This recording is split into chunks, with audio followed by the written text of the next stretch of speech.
سچ ثابت کرنے کے لیے انہوں نے یہ ایک تدبیر کی تھی۔ رسول اکرم صلی اللہ علیہ وسلم نے جھوٹ کو نفاق کی علامتوں میں شمار کیا ہے۔ سیدنا ابو ہریرہ رضی اللہ عنہ بیان کرتے ہیں کہ رسول اللہ صلی اللہ علیہ وسلم نے فرمایا، منافق کی 3 نشانیاں ہیں: جب بات کرے تو جھوٹ کہے، جب وعدہ کرے تو اس کی خلاف ورزی کرے، اور جب اس کو امانت دی جائے تو خیانت کرے۔ فصبر جمیل واللہ المستعان علی ما تصفون، یعنی میں تمہاری اس سازش پر جس پر تم سب متفق ہو گئے ہو صبر جمیل کا مظاہرہ کروں گا، حتیٰ کہ اللہ تعالیٰ اپنے لطف و کرم سے میرے اس غم و انداکا کو دور فرما دے۔ سیدہ عائشہ رضی اللہ عنہ نے واقعہ افک بیان کرتے ہوئے فرمایا، اگر میں تمہیں کہوں کہ میں اس جرم سے بری ہوں اور اللہ جانتا ہے کہ میں واقعی بری ہوں تو تم نہیں مانو گے،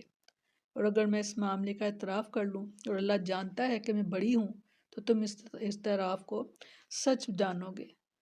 واللہ، میری اور تمہاری مثال یوسف علیہ السلام کے باپ کی سی ہے،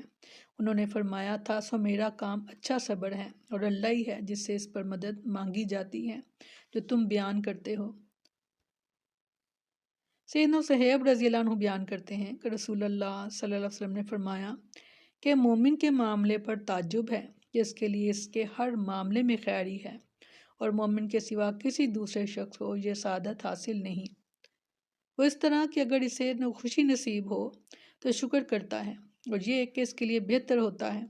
اور اگر اسے مصیبت پہنچے تو صبر کرتا ہے، اور یہ بھی اس کے لیے بہتر ہوتا ہے۔ سیدنا ابو سعید خدری رضی اللہ عنہ بیان کرتے ہیں کہ رسول اللہ صلی اللہ علیہ وسلم نے فرمایا، جو شخص اپنے آپ کو لوگوں کے سامنے ہاتھ پھیلانے سے روکتا ہے تو اللہ تعالیٰ اسے ہاتھ پھیلانے سے بچا لیتے ہیں، اور جو شخص بے نیازی اختیار کرتا ہے تو اللہ تعالیٰ اسے غنی عطا فرما دیتے ہیں، اور جو شخص صبر کرتا ہے تو اللہ تعالیٰ اسے صبر کی توفیق عطا فرما دیتے ہیں، اور کسی کو بھی صبر سے زیادہ بہتر اور اس سے زیادہ بے پایہ خیر نہیں ملی، یعنی یہ سب سے بڑی نعمت ہے۔ سیدنا عبداللہ بن عمر رضی اللہ عنہ بیان کرتے ہیں کہ رسول اللہ صلی اللہ علیہ وسلم نے فرمایا، ایک مومن جو لوگوں سے گھل مل کر رہتا ہے اور ان کی تکلیف دہ باتوں پر صبر کرتا ہے، وہ اس سے بہتر ہے جو لوگوں سے میل جول ہی نہیں رکھتا اور ان کی تکلیف دہ باتوں پر صبر نہیں کرتا۔ فرمایا، اور ایک راہ چلتا قافلہ آیا تو انہوں نے اپنے پانی لانے والے کو بھیجا، سو اس نے اپنا ڈول لٹکایا یعنی کنویں میں، کہا او خوشخبری ہو، یہ ایک لڑکا ہے، اور انہوں نے اسے سامان تجارت بنا کر چھپا لیا، اور اللہ خوب جاننے والا ہے جو وہ کر رہے تھے۔ ایک قافلہ جو شام سے مصر کی طرف جا رہا تھا وہاں سے گزرا اور کنویں کے آس پاس پڑاؤ ڈالا۔ قافلے والوں کے لیے پانی مہیا کرنا جن افراد کی ذمہ داری تھی، انہوں نے اپنا ڈول کنویں میں ڈالا تو یوسف علیہ السلام نے اسے پکڑ لیا۔ انہوں نے جھانک کر دیکھا تو ایک لڑکا تھا، بہت خوش ہوئے اور یوسف علیہ السلام کو سامان تجارت بنا لیا اور قافلے والوں سے کہا کہ ہم نے کنویں والوں سے اسے خریدا ہے۔ انہی حالات کو مد نظر رکھتے ہوئے اللہ نے اس کے آخر میں دھمکی کے طور پر فرمایا کہ یوسف کے ان تمام حالات سے گزرنے کا جو لوگ سبب تھے، اللہ انہیں خوب جانتا ہے کہ کس طرح انہوں نے کریم بن کریم بن کریم بن کریم کو طوق غلامی پہنا دیا، یعنی حضرت ابراہیم علیہ السلام کے بیٹے حضرت اسحاق، ان کے بیٹے حضرت یعقوب اور ان کے بیٹے حضرت یوسف علیہ السلام، کریم بن کریم بن کریم بن کریم۔ اس طرح اللہ تعالیٰ اپنے رسول محمد کریم صلی اللہ علیہ وسلم کو بھی یہ تسلی دے رہے ہیں کہ میں جانتا ہوں کہ آپ کی قوم آپ کے در پہ آزار ہے، اور میں ان کی تمام سازشوں کو ناکام بنا دینے پر قادر ہوں، لیکن میں نے کچھ وقت کے لیے انہیں مہلت دے رکھی ہے، جبکہ انجام کار آپ کو ان کے مقابلے میں اسی طرح کامیابی اور کامرانی اور حکومت نصیب ہوگی کہ جس طرح میں نے یوسف کو ان کے بھائیوں کے مقابلے میں کامیابی اور کامرانی اور حکومت سے سرفراز کیا تھا، اور انہوں نے اسے تھوڑی قیمت یعنی چند گنے ہوئے درہموں میں بیچ دیا، اور وہ اس میں رغبت نہ رکھنے والے تھے۔ کہتے ہیں کہ تاجروں کا وہ قافلہ مدین سے آیا تھا، ان کی ملاقات ایک دوسرے قافلے سے ہوئی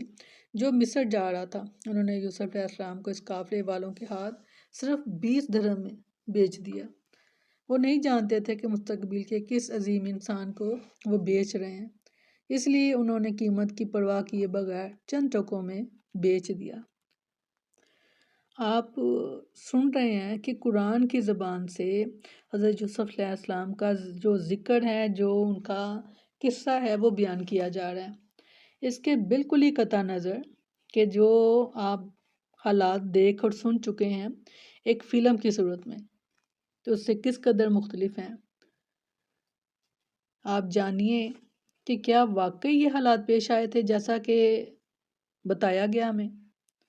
تو کوشش یہ ہے کہ اثر صورتحال جو ہے وہ آپ تک پہنچے،